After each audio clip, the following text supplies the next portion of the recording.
All right, window seat on a flight to Hawaii. You get comfy and are about to have the flight of your life.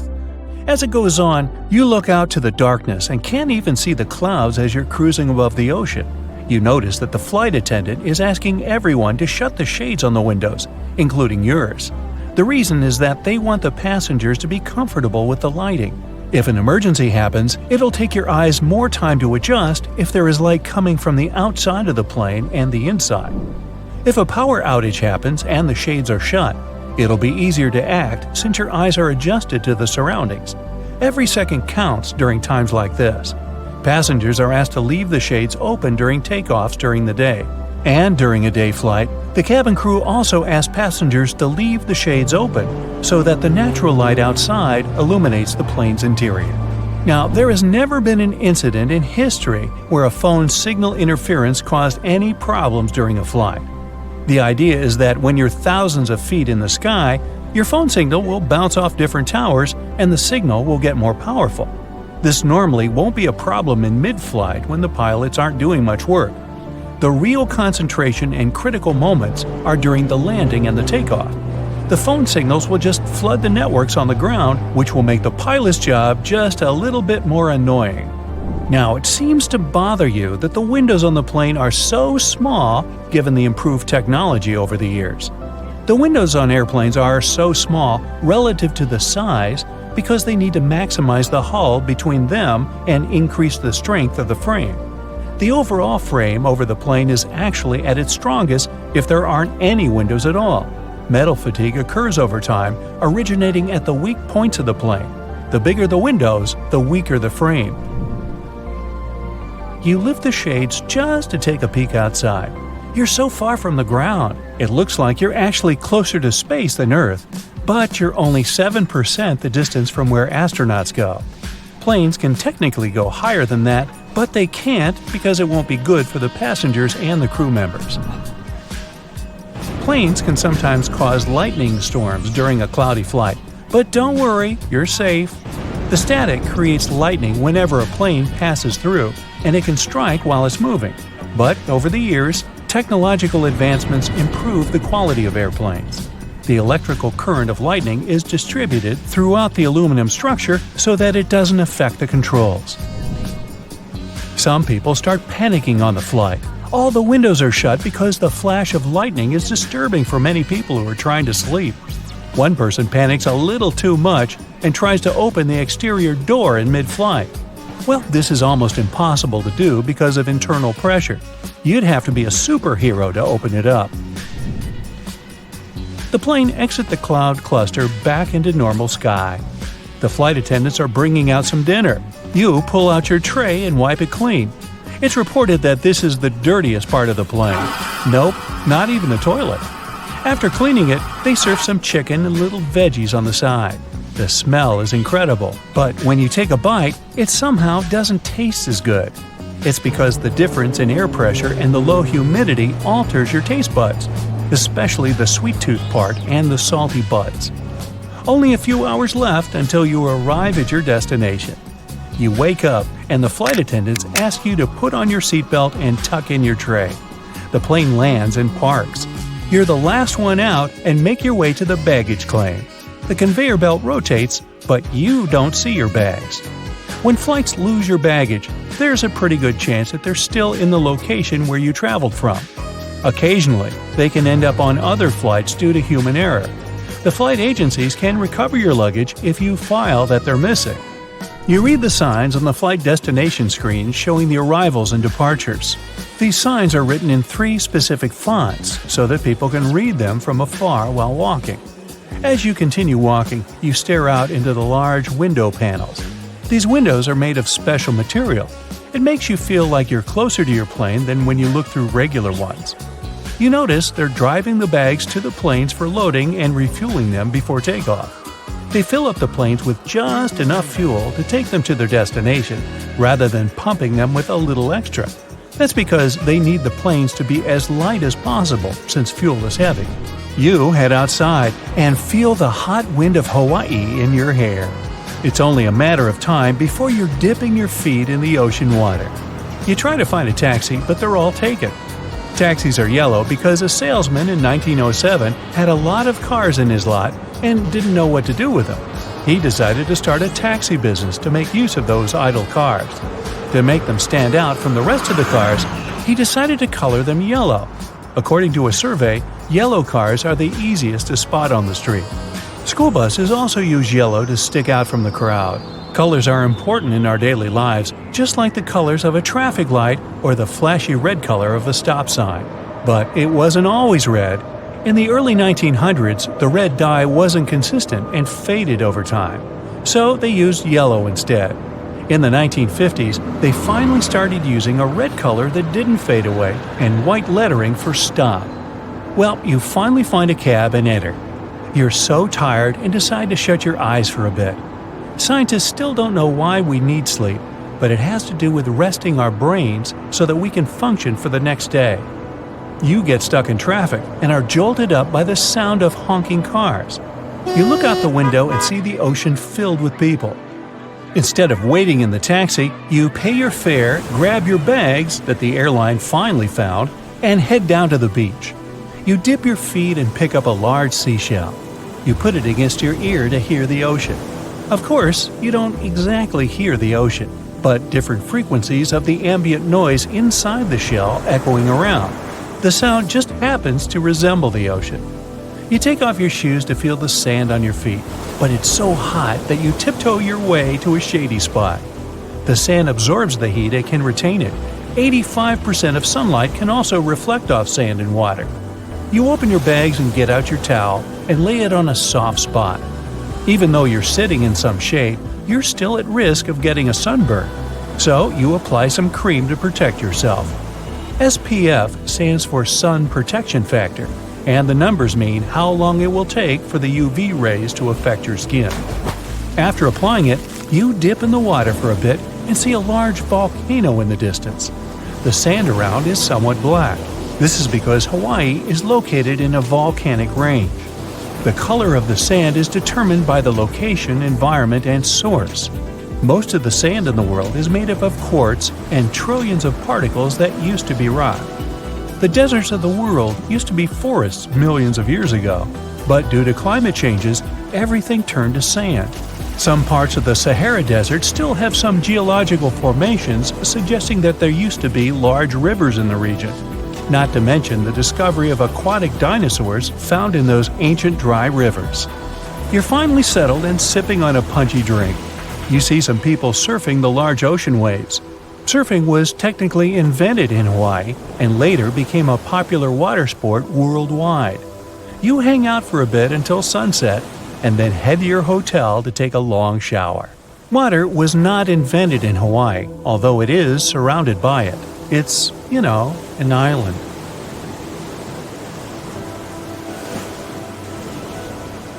You can easily remove Post-it notes because their adhesive is not even. Sticky notes feature a plastic adhesive. It's spread out in blobs across that sticky part of the paper. When you slap a Post-it onto a bulletin board, not all the blobs, that are technically called microcapsules, will actually touch the surface to keep the paper stuck there. You can easily unstick it. And then, when you want to reattach it to something else, those blobs of glue that are left unused will take over the role of the adhesive. Eventually, you'll use all the capsules of glue, or they'll simply get clogged with dirt. So the note won't stick anymore.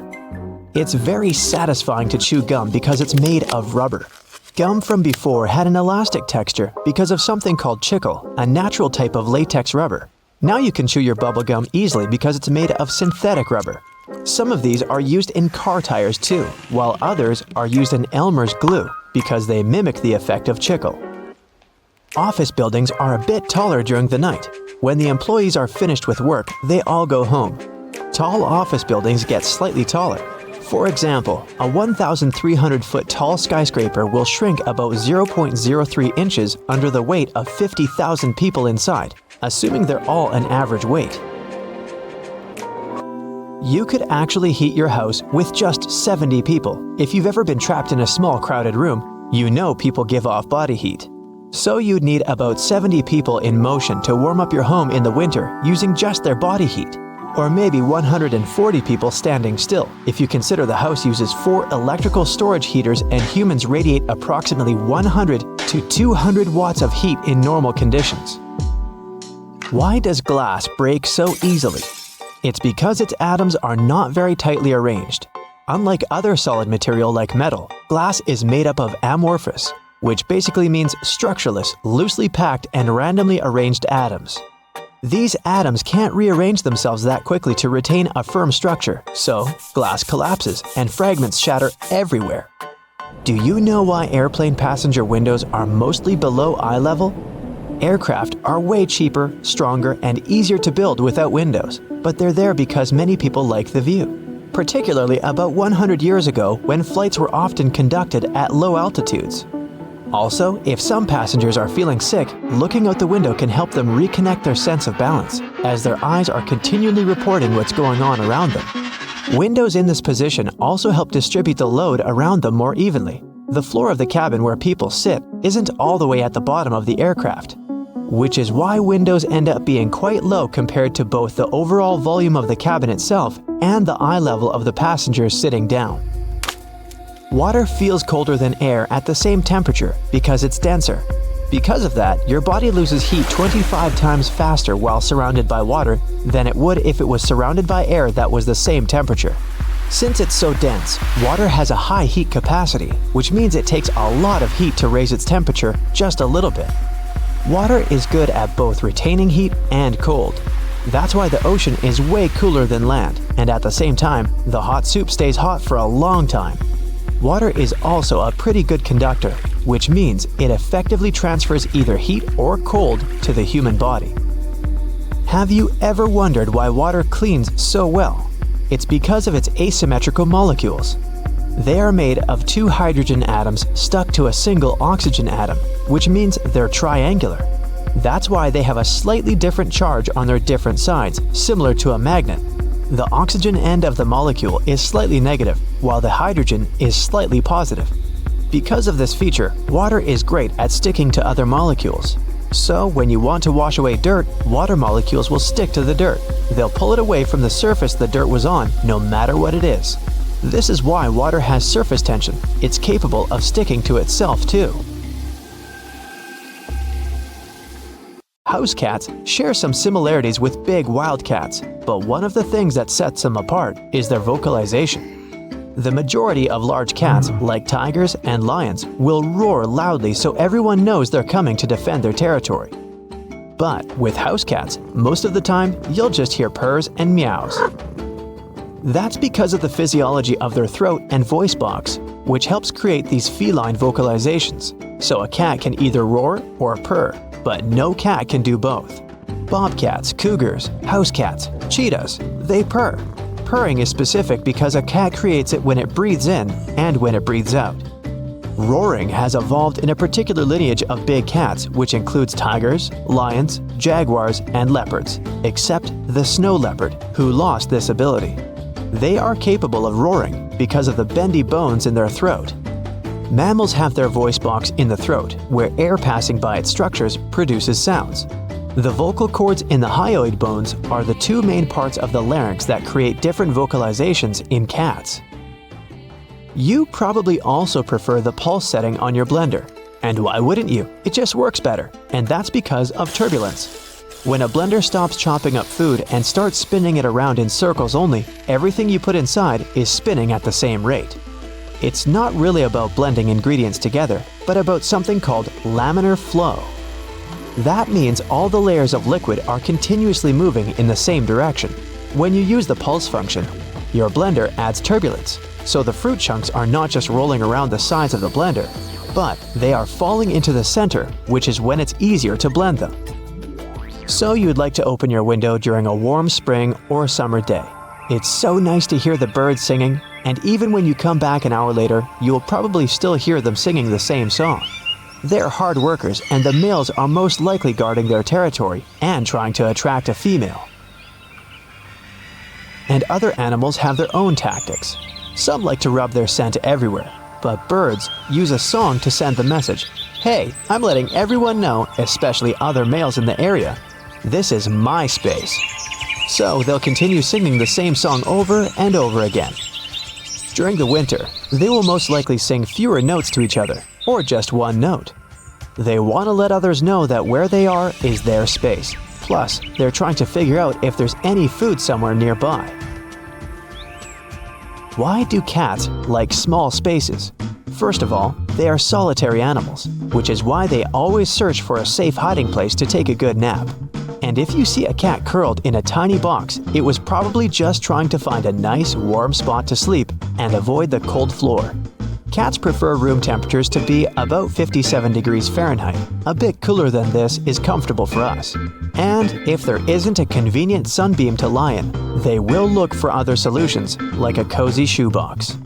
Cats are pretty lazy. They can sleep up to 18 hours a day, most average between 10 and 13 hours on a daily basis. The majority of cats are most active during dawn and dusk.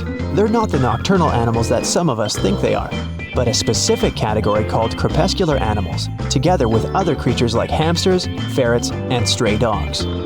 Over millions of years, cats have evolved to become low-light predators. Their eyesight is adapted for activities during twilight. And since that's when they're most active, they save their energy for dusk and dawn.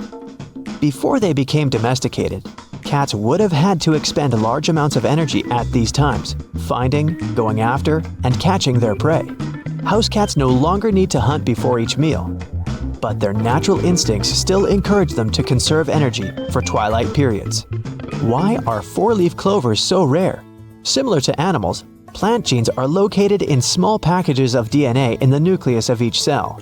They're called chromosomes. Our chromosomes come in matched pairs, but clovers have 4 copies of every chromosome per cell. There's a gene responsible for four-leaf clovers, and it's recessive. That means this plant will create 4 leaves only if it has a 4-leaf gene on all 4 chromosomes, and that's pretty rare. Also, some environmental conditions like soil activity and temperature can also affect whether the 4 leaves appear. Interestingly, these anomalies tend to happen in clusters, so if you find one, look around you, there might be more of them. Have you ever noticed that one of the flight attendants hides their hands behind their back when you enter the plane? Are they crossing their fingers for a safe takeoff? Nah. At this moment, they're counting the passengers as they board. They have a special little counter for this. There are lots of stories about how bad airplane food is. In fact, it's not that bad. It's your sense of taste that's on the fritz because of the dry air. It dries your mouth out of all its saliva and dulls your sense of smell, which helps to feel 80% of what you taste. So, airline companies add more spices into the food so you can feel the taste. Seatbelts are located on the stomach because of the turbulence. When that happens, the plane sort of jumps up and down. Your waist belt holds you so that you don't crash into the ceiling of the aircraft. The shoulder seat belts in the car protect against horizontal collisions. By the way, flight attendants also have shoulder seat belts. It's because they always sit facing the passengers to keep order. While all passengers are flying face forward, the cabin crew sits backward. If the plane goes forward sharply, passengers get pushed into seats, and the flight attendants are held by shoulder and waist belts. Even if lightning strikes a plane, the passengers won't feel it. The entire aircraft is covered with an aluminum layer that conducts electric current without passing it inside the plane. Good thing. And all electronics and fuel tanks are equipped with additional protection. Before any plane is released from the factory, all this protection is tested by simulating lightning. Many passengers get a headache during the flight, especially right after takeoff. This happens because you're getting up to an altitude higher than Mount Everest in about 10 minutes. The air up there is thin. Your brain gets less oxygen. By the way, chewing gum or candies can help. Now, the main reason why the seats on the plane are so uncomfortable is profit. Airlines want to make more money, so they try to fit as many passengers on the plane as possible. Because of this, there's so little space between the seats. 2 additional rows in the cabin provide 12 new passengers. Also, companies make airplane seats lighter to spend less fuel. Seats become smaller and less comfortable. You can feel cold inside a plane, but when the plane is flying at high altitudes, the conditions resemble those in the Sahara Desert. It's all because of very low humidity. Every hour of flight, your body loses a lot of liquid. Stay hydrated, but only choose bottled water. Many companies don't show movies because they can make passengers too sad or emotional. Even if a movie doesn't have a dramatic story with incredible characters, it can still be heartbreaking for passengers. The thing is that our body experiences stress, and we take everything close to heart because of the lower oxygen levels. Also, we're sitting in seats at a high altitude and very far from home. Our brain realizes we're out of control of the situation. This feeling of helplessness can throw a person's emotions out of whack. So, companies only show positive movies and comedies. Some passengers say they feel like they can't think straight during the flight. This happens because of a lack of oxygen, so your mind isn't in top form. Well, better not do any important tasks or make any important decisions.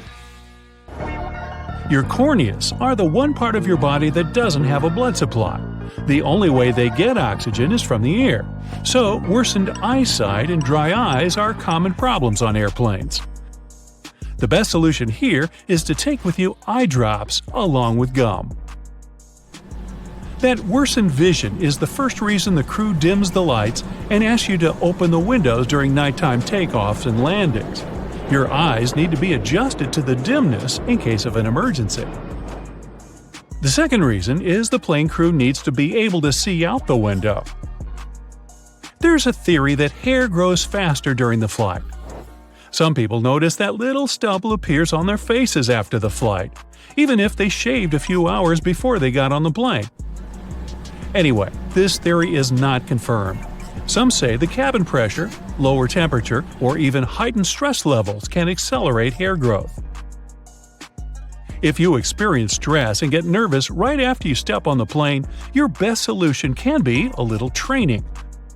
Go to the gym or make a set of squats before boarding to prevent stress. Also, a good workout compensates for the hours you spend sitting still. Airlines lose and send in the wrong direction several million lost bags a year. Almost half of the lost luggage is lost because of transfer issues. They may not deliver your suitcase just because of lack of time. A plane can fly away before loaders put your luggage there. When this happens, they might carry these bags to another flight. And when your bag goes to the wrong place, it can be taken by other passengers accidentally. If you want to find your lost luggage quickly, take a photo of it in advance and then show it to the airport workers. You can also buy a special GPS tracker and put it in your suitcase. It works for 6 days, and you can use your phone to locate your luggage wherever it is. Airport staff take unclaimed luggage to a special center. If the owner doesn't show up within 3 months, the things inside the bags will be put up for sale in specialized stores. There, you can find clothes, jewelry, and electronic devices. And of course, it all comes with a big discount. The rumbling noise you hear after boarding is not my stomach. It is luggage being loaded on the plane. The compartment is right under the cabin of the aircraft, so it sounds quite loud. Aircraft tires can withstand pressure 4 to 5 times more than a plane actually gives them during landing. The metal wheel is more likely to break than the tire. Pilots also have different meals. This is necessary to reduce the risk of food poisoning. The flight can go well even if one of the pilot feels bad because of a stale burrito. If 2 pilots ate the same burritos, they could lead to problems. Oxygen masks drop down when the air pressure changes. At a certain height, there can be less air in the cabin.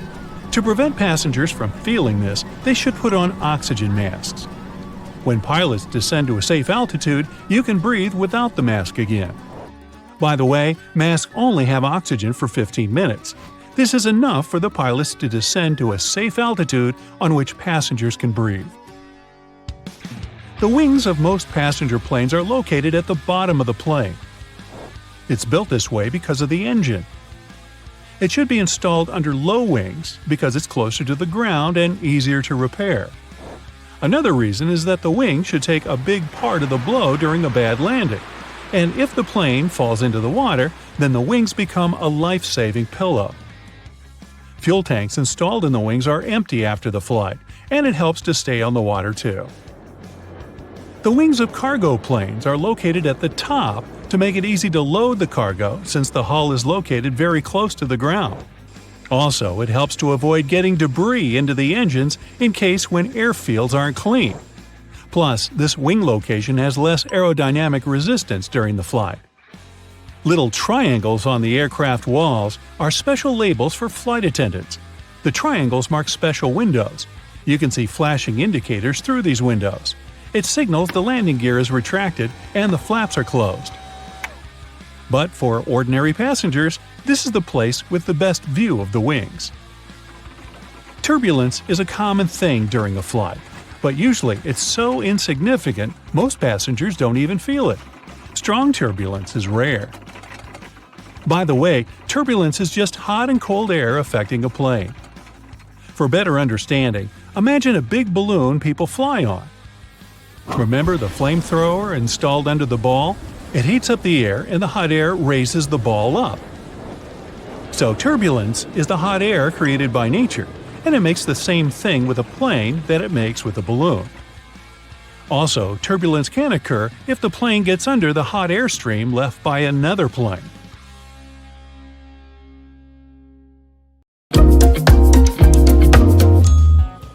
Hey, can we speak plainly? Okay. The fastest commercial flight ever was in February 2019 when an airplane flew at the speed of 801 miles per hour. And that was only thanks to the direction it was heading in, east. And the passengers there also rapidly lost weight. What? The airplane diet? Is that a thing? All in due time, though. Here are some mind-blowing facts about airplanes. First things first. According to different sources, only 5 to 20% of the world's population have ever traveled by airplane. But all of them have done it more than once. If you're afraid of flying, you must have wondered why planes don't have parachutes on board. 2 reasons: money and common sense. First, parachutes are heavy, and adding 300-something of them to the weight of the plane would reduce the allowed number of passengers or their baggage. And secondly, even if you have a parachute, you simply won't be able to open the airplane's door to jump out. The difference in pressure is too much. But there's good news too. Some data suggest that sitting in the back of the plane is safer than anywhere else. If you're in the tail, you're about 40% more likely to survive in a plane crash. So stick to the back. The only reason you might regret it is if one of your neighbors in the row is sick, not airsick, although that's unfortunate too. I mean, runny nose, coughing, that kind of stuff. Researchers say such a passenger has an 80% chance of infecting everyone around them with whatever they have. To minimize that risk, turn on the little air vent above your head and direct its flow on yourself. It will work as an air shield, blowing away the germs and not letting them cling to you. Hey! Wouldn't it be great if you could buy a cheap little hazmat suit from the flight attendant during the trip? Oh, but then you have to crawl into the thing while in that cramped little seat, as your seatmates wonder which one of them you're dissing. Guess not, huh? But don't be in a rush to blame your coughing neighbor if you get sick after the flight. Ask yourself first, did you take the blanket from the flight attendant? If so, you might have caught germs from that. Airplane crew members say they only wash blankets once every few days, and the rest of the time they only get folded and reused. Who knows who used yours before you, and for what? Yuck. Unlike the cabin doors, the bathroom actually can be opened from the outside. There's a hidden latch that allows flight attendants to unlock the door in case of emergency. For example, to rescue a passenger who fainted inside. No, they don't do it for fun. Ever heard that banging noise when coming on or exiting the plane? Nah, it's not the ground crew hurriedly repairing the plane. It's just the baggage being loaded or unloaded. Workers don't really throw it around either, but they usually have very little time to be too gentle. If you fly, say, from New York to London and not the other way around, consider yourself lucky. You'll probably be there a couple hours early. And that's true for many planes flying east. Nature itself helps them. There are jet streams high up that, if used correctly, give a hefty speed boost to aircraft. Jet streams are basically constant high-speed streams of air that carry you eastward on their gentle wings. Then you arrive early, and there's no gate for you yet, so your plane sits on the tarmac, waiting. You also might want to step on the scales while traveling with the jet stream, because they'll probably show a rather pleasing number. Thanks to the Eötvös effect, perceived force of gravity is less when you're moving east, which means you weigh a tiny bit less too. The bad news is, as soon as the plane lands and stops, the pounds will come back.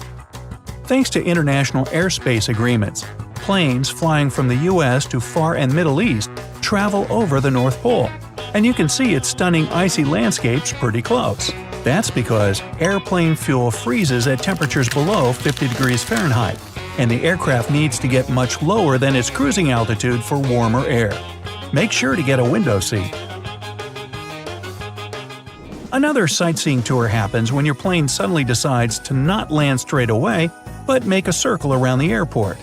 This can occur when there's something on the runway, or the wind is too strong, or there's just a heavy traffic down below. Yeah, airplanes also have traffic jams. So look outside and enjoy the panorama. That is, if there is a window near your row.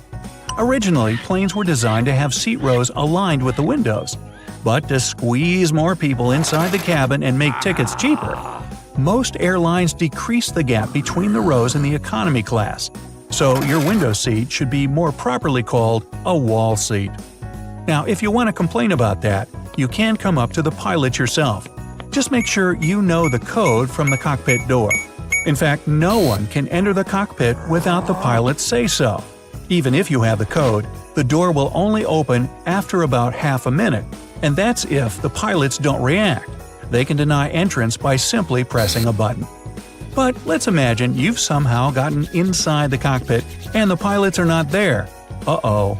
Can a regular person land a plane in such a situation, like they show in the movies? Sorry, highly unlikely. Still, if the plane is modern, all its systems are intact, and there's at least one flight attendant on board, they might be able to land the aircraft, following the instructions from air traffic control. Wait a second, there's an autopilot in there. Can it land the plane by itself? No good there either. Even more, the autopilot doesn't even fly the plane proper. It's basically just a super advanced GPS that's only taken into account the plane's route and surroundings. It can keep the machine in the air, but any complex action is a human pilot's responsibility. That's why autopilot can only take control at the cruising altitude, which is usually around 36,000 feet. Planes have to fly so high to reduce air resistance. It causes drag and reduces efficiency of the engines. It shouldn't climb too high though, because it will eventually lose lift and drop down, as they say. Speaking about control, the pilot is actually in charge of everything during the flight.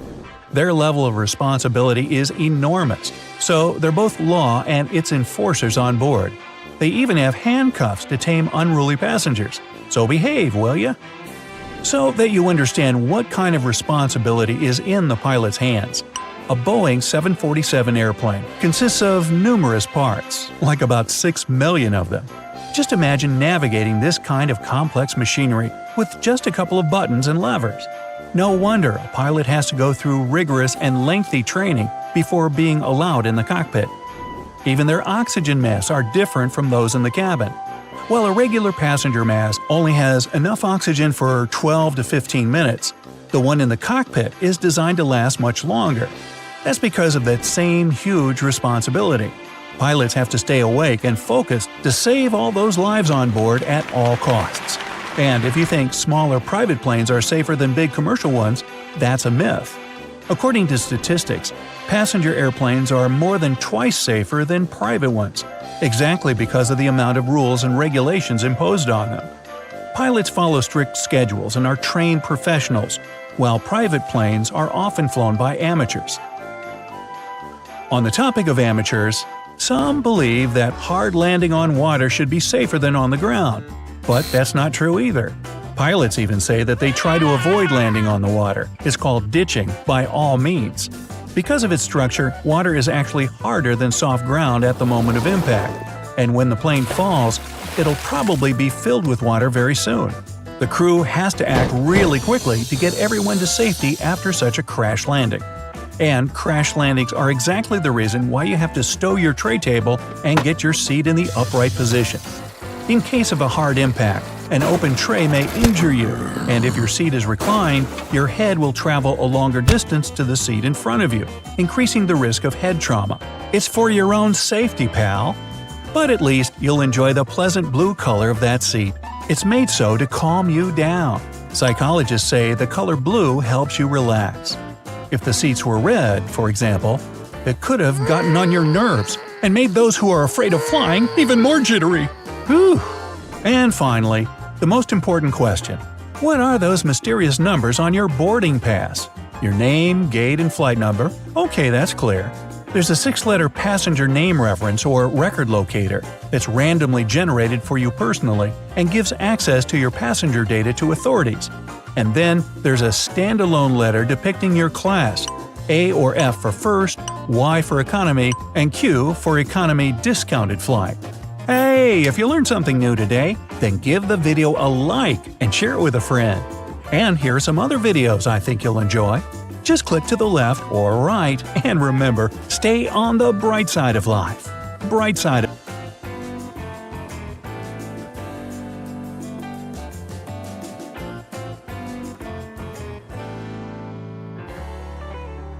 Want to catch a glimpse of what flying might look like in the future?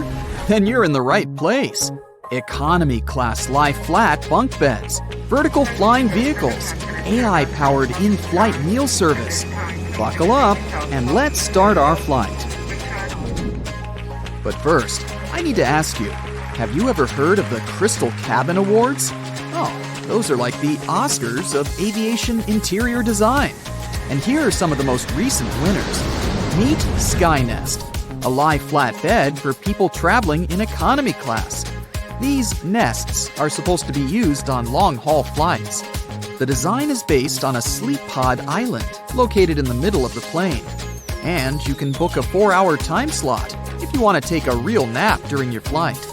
The best news is that this design is likely to be introduced next year. While traveling in premium economy on long routes, you'll be able to use smarter seating design. It includes wider seats and twin armrests, which means no more fighting for space with your neighbors. Plus, there will be fully flexible rows with cushions that can be elevated, creating lie-flat beds. Lufthansa Group has promised that premium passengers will be able to book suites with double beds and travel on temperature-controllable heated or cooled seats. As you see, these days, airline companies are working hard on new designs of aircraft cabins, and it might impact the entire future of air travel. At the moment, they focus on travelers' experience within the walls of the plane. As a result, we have some mind-boggling products. Check out Singapore Airlines first-class suites, or Air France's La Première cabin, which is believed to become one of the best first-class cabins in the skies. It's going to feature suites equipped with separate sofas and chairs, and each suite will have 5 windows along the cabin wall. This will make it the longest first-class suite in the world. But then, Airbus went and patented the idea of a more interactive flight experience, especially for those lucky passengers occupying window seats. With the help of special eye-tracking equipment, the aircraft might be able to highlight significant objects you're looking at and provide you with detailed information, appearing on a semi-transparent display on the window. The patent also claims that you could send data to devices connected by Bluetooth or Wi-Fi. This way, takeoffs and landings would get much more exciting, and you'd be able to get information about a new country or city. Qatar Airlines, in turn, came up with the idea of Q suites. It looks like this. On the sides, you have individual suites, while the middle part can be transformed. You can choose to have a double suite to travel together with your partner, or you can have some private space, or even move the walls and turn the place into a quad suite that you can use for a meeting. There might also be some improvements in economy class. They're bound to bring more comfort, especially on a long-haul flight. A company called Zodiac Seats filed a patent based on a zigzag configuration of seats.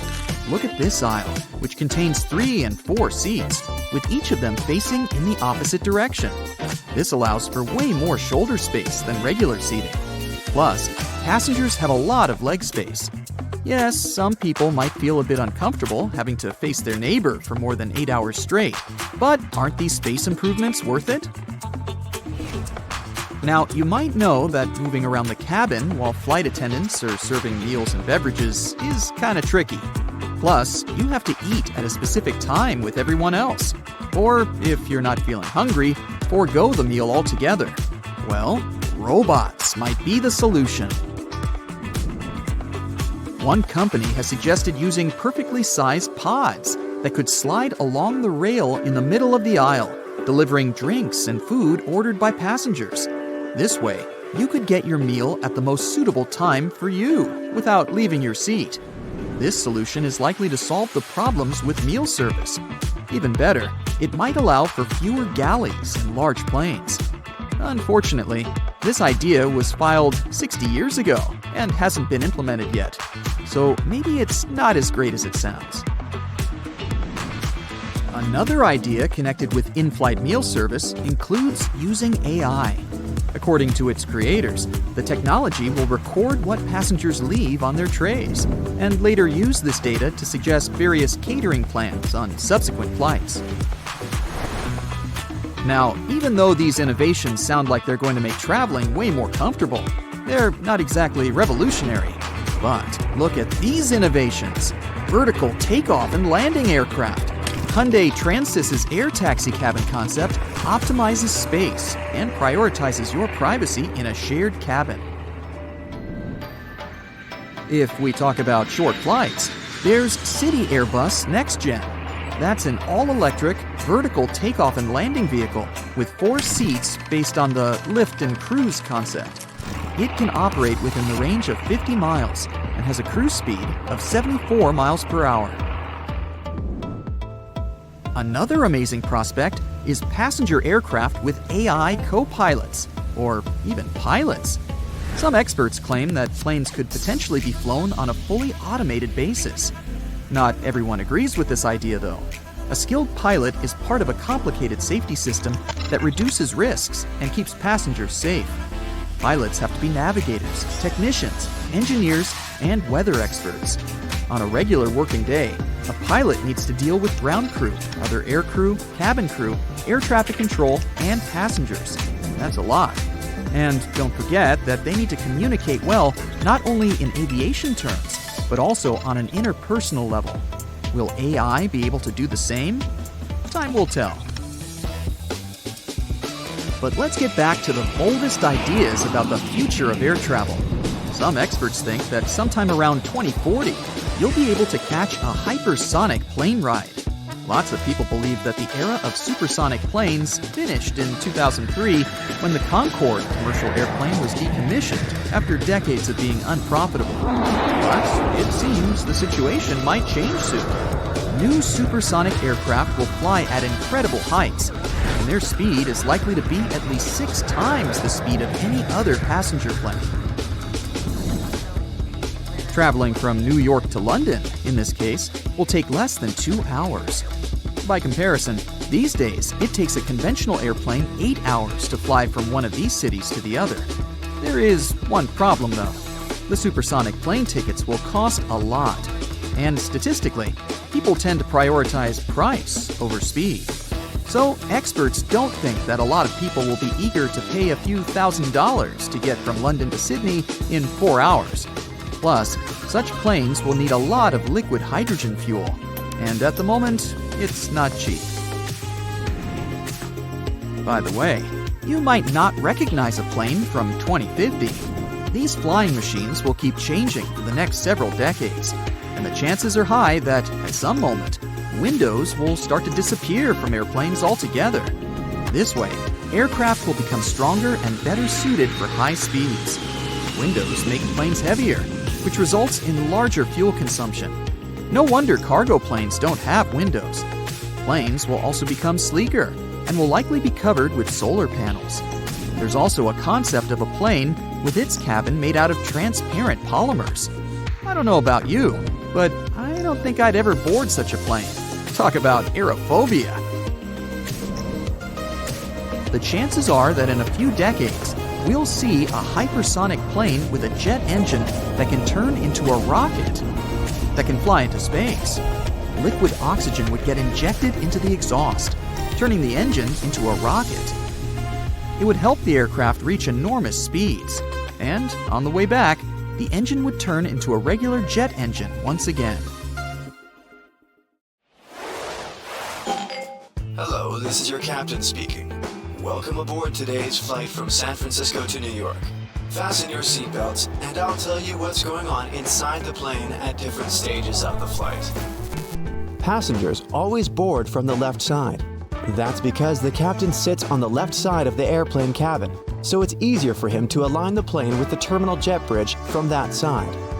Also, the aircraft is fueled and loaded with baggage on the right side. With passengers boarding from the left side, the crew can do their job undisturbed. If your priority is to get out of the plane as fast as possible once you arrive, pick an aisle seat near the front of the plane. If you want to have the most comfortable flight, pick a seat in the middle of the plane because the turbulence is less noticeable there. An even better option in terms of comfort would be those seats by the emergency exit. They have more legroom and you can stretch. If you want the safest seats on the plane, your best option is the back of it. Once you're seated, take your time to spot the nearest emergency exits. Count the number of rows between your seat and an emergency exit. It can save your life in case you have to leave the plane quickly. You'll manage to find the exit easily, even if everything around is dark or if you're blinded. You'll find it just by touching the seats and passing the number of rows you counted in advance. Boarding completed.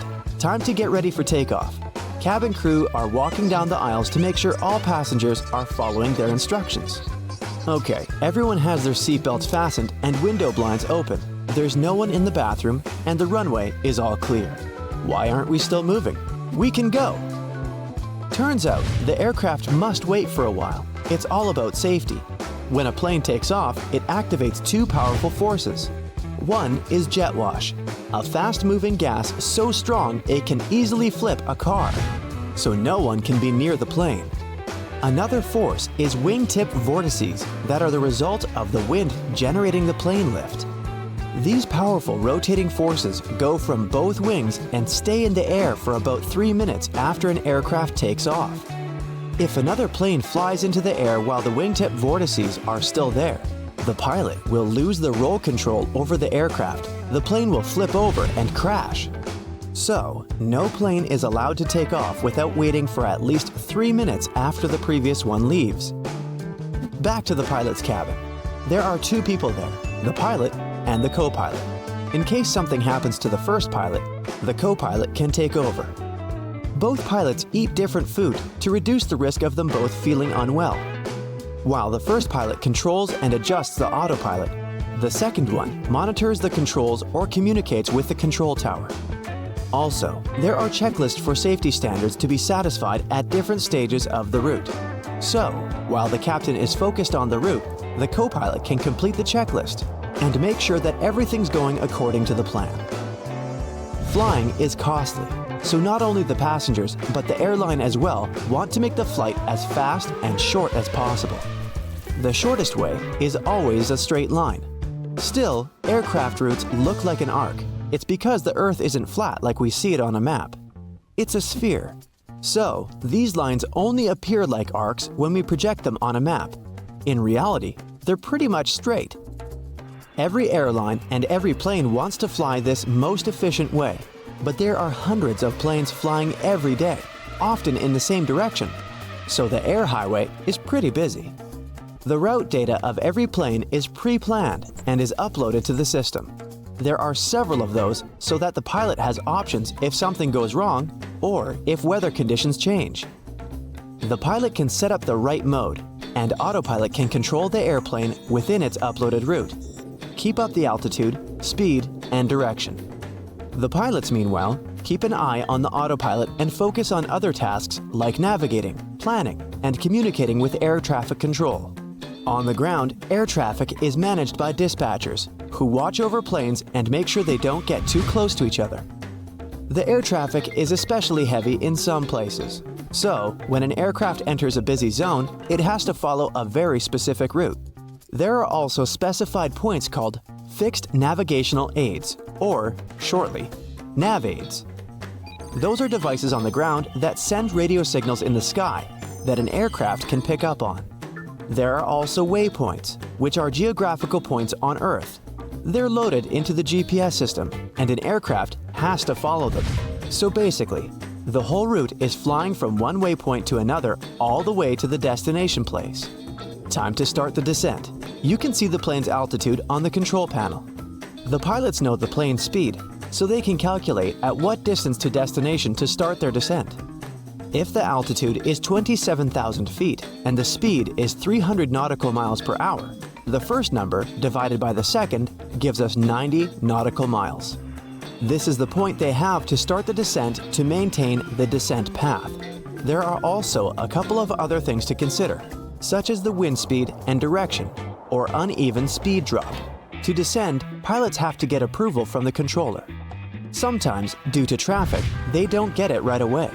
So, they just keep moving forward without descending, therefore shifting away from the descending profile and land when the approval is given. Takeoff and landing are the most crucial and dangerous phases of any flight. That's because the pilot has less time and space to react to any occurring problems. In the air, even if both engines stop working, a plane won't just start falling. Instead, it'll begin to glide through the sky, losing about 1 mile of altitude every 10 of them going forward. So, the pilot will have about 8 minutes to react and find a safe place to land. If an engine fails during takeoff or landing, the pilots will only have seconds to decide if they should still take off and deal with the problem in the air or cancel the flight. Even if something happens, canceling the flight isn't always an option. When the plane reaches the speed of 100 miles per hour, you can't possibly stop it before the runway ends. And getting off the runway isn't good, to say the least. To ensure everyone's safety, the rules at these stages of the flight are especially strict. You should turn on the airplane mode on your devices to make sure that the signals that devices transmit don't interfere with the plane's electronic systems and don't block the radio's frequency. You've probably heard that clicking sound a speaker makes right before your cell phone gets a call, if it's right next to the speaker. These sounds are what the pilot might hear instead of the instructions while communicating with air traffic control. Even a 1-second interference can cause a lot of confusion. Just some certain types of cell phones can cause this problem, and if it's a combination of factors, the cell phone type, how far away it is from the cabin, and how many cell phones aren't in airplane mode.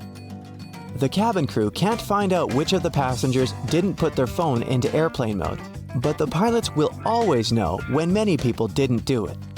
You should keep your window blind open during takeoff and landing for safety reasons as well. This way, your eyes get used to the light or the darkness outside.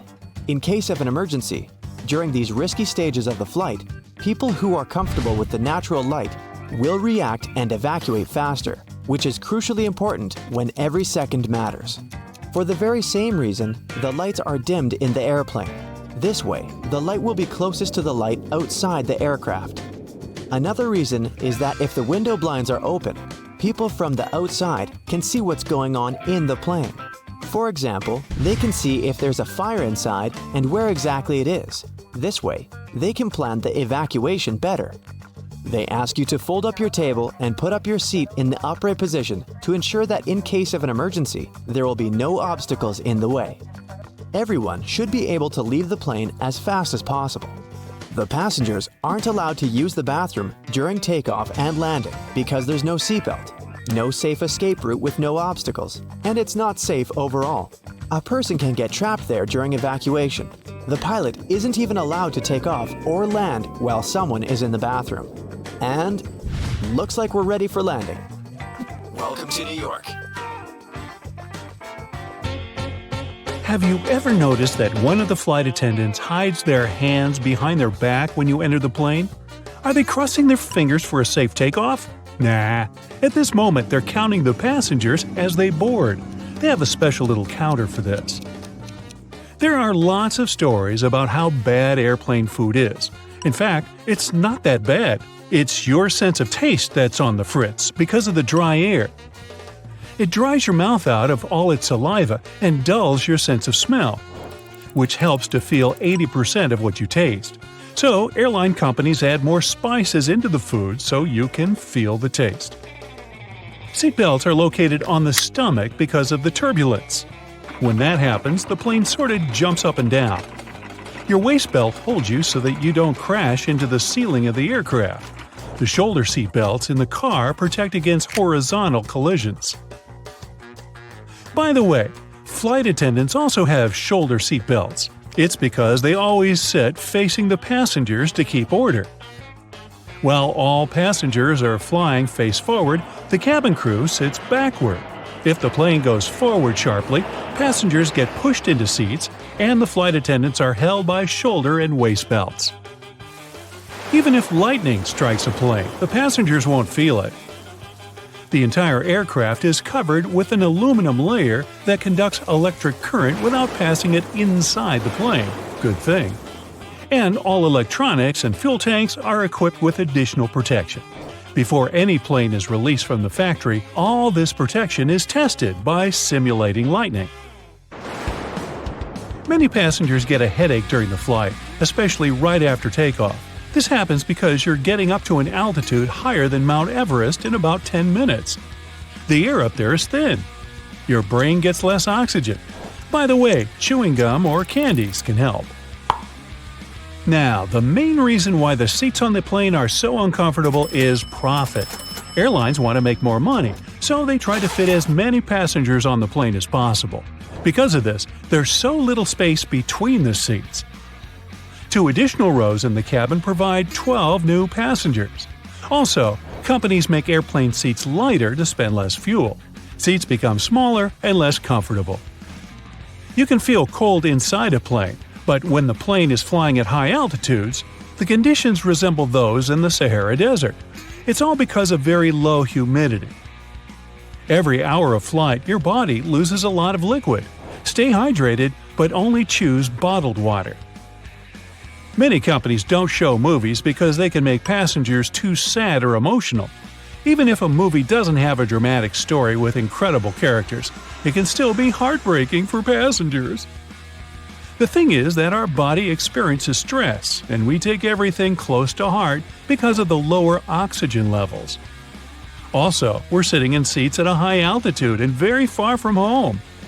Our brain realizes we're out of control of the situation. This feeling of helplessness can throw a person's emotions out of whack. So, companies only show positive movies and comedies. Some passengers say they feel like they can't think straight during the flight. This happens because of a lack of oxygen, so your mind isn't in top form. Well, better not do any important tasks or make any important decisions.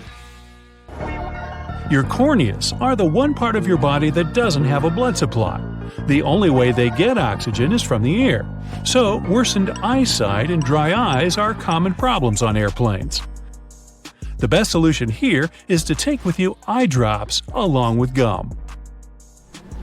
That worsened vision is the first reason the crew dims the lights and asks you to open the windows during nighttime takeoffs and landings. Your eyes need to be adjusted to the dimness in case of an emergency. The second reason is the plane crew needs to be able to see out the window. There's a theory that hair grows faster during the flight. Some people notice that little stubble appears on their faces after the flight, even if they shaved a few hours before they got on the plane. Anyway, this theory is not confirmed. Some say the cabin pressure, lower temperature, or even heightened stress levels can accelerate hair growth. If you experience stress and get nervous right after you step on the plane, your best solution can be a little training. Go to the gym or make a set of squats before boarding to prevent stress. Also, a good workout compensates for the hours you spend sitting still. Airlines lose and send in the wrong direction several million lost bags a year. Almost half of the lost luggage is lost because of transfer issues. They may not deliver your suitcase just because of lack of time. A plane can fly away before loaders put your luggage there. When this happens, they might carry these bags to another flight. And when your bag goes to the wrong place, it can be taken by other passengers accidentally. If you want to find your lost luggage quickly, take a photo of it in advance and then show it to the airport workers. You can also buy a special GPS tracker and put it in your suitcase. It works for 6 days, and you can use your phone to locate your luggage wherever it is. Airport staff take unclaimed luggage to a special center. If the owner doesn't show up within 3 months, the things inside the bags will be put up for sale in specialized stores. There, you can find clothes, jewelry, and electronic devices. And of course, it all comes with a big discount. The rumbling noise you hear after boarding is not my stomach. It is luggage being loaded on the plane. The compartment is right under the cabin of the aircraft, so it sounds quite loud. Aircraft tires can withstand pressure 4 to 5 times more than a plane actually gives them during landing. The metal wheel is more likely to break than the tire. Pilots also have different meals. This is necessary to reduce the risk of food poisoning. The flight can go well even if one of the pilot feels bad because of a stale burrito. If 2 pilots ate the same burritos, they could lead to problems. Oxygen masks drop down when the air pressure changes. At a certain height, there can be less air in the cabin. To prevent passengers from feeling this, they should put on oxygen masks. When pilots descend to a safe altitude, you can breathe without the mask again. By the way, masks only have oxygen for 15 minutes. This is enough for the pilots to descend to a safe altitude on which passengers can breathe. The wings of most passenger planes are located at the bottom of the plane. It's built this way because of the engine. It should be installed under low wings because it's closer to the ground and easier to repair. Another reason is that the wing should take a big part of the blow during a bad landing. And if the plane falls into the water, then the wings become a life-saving pillow. Fuel tanks installed in the wings are empty after the flight, and it helps to stay on the water too. The wings of cargo planes are located at the top to make it easy to load the cargo since the hull is located very close to the ground. Also, it helps to avoid getting debris into the engines in case when airfields aren't clean. Plus, this wing location has less aerodynamic resistance during the flight. Little triangles on the aircraft walls are special labels for flight attendants. The triangles mark special windows. You can see flashing indicators through these windows. It signals the landing gear is retracted and the flaps are closed. But for ordinary passengers, this is the place with the best view of the wings. Turbulence is a common thing during a flight, but usually it's so insignificant most passengers don't even feel it. Strong turbulence is rare. By the way, turbulence is just hot and cold air affecting a plane. For better understanding, imagine a big balloon people fly on. Remember the flamethrower installed under the ball? It heats up the air and the hot air raises the ball up. So turbulence is the hot air created by nature, and it makes the same thing with a plane that it makes with a balloon. Also, turbulence can occur if the plane gets under the hot air stream left by another plane.